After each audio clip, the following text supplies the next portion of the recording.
ఇదేంటి ఇక్కడుంది? ఏమండి ఒక నిమిషం కార్ ఆపండి. అక్కొస్తుందేంటి ఇక్కడికి?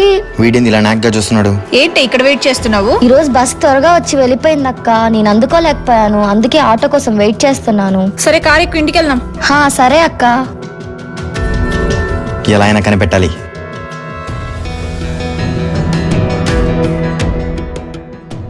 ఏంటి అలా ఉన్నావు? ఏం లేదు బావా. అరే నేను నీకు భావన మాత్రమే కాదే, నీ కష్టాన్ని పంచుకునే మీ అన్నని మీ నాన్నని కూడా. నీకు ఎంత పెద్ద ప్రాబ్లం వచ్చినా నేను నీకు అండగా ఉంటా. అసలు నువ్వు ఎందుకు బాధపడుతున్నావో చెప్పు. మొన్న మా ఫ్రెండ్స్ అందరం కలిసి పార్టీకి వెళ్ళాం బావా. అందులో మా క్లాస్మేట్ ఒక్కడు నిన్ను చాలా సంవత్సరాల నుంచి ప్రేమిస్తున్నా, నువ్వు మాత్రం ఈసారి ఖచ్చితంగా ఒప్పుకోవాలని ఫోర్స్ చేస్తున్నాడు బావా. నేను ఒప్పుకోకపోతే నా ఫేస్ పైన యాసిడ్ పోస్తా అని భయపడుతున్నాడు బావా.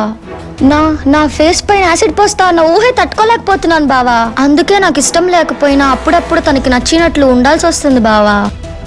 ఇలాంటి దరిద్రులకి మనం ఎంత ఎదురైనా మనకే నష్టం. వీడికి దూరంగా నిన్ను తిరుపతి కాలేజీలో చేరుస్తాలే. థ్యాంక్స్ బావా. దీని గురించి మీ అక్కకి చెప్పడానికి ఏమాత్రం నువ్వు భయపడకే. ఎందుకంటే నాకంటే ఎక్కువ ధైర్యాన్ని మీ అక్క నీకు ఇవ్వగలదు. ఈ సృష్టిలో రక్త సంబంధం కన్నా ఏ బంధం గొప్పది కాదే.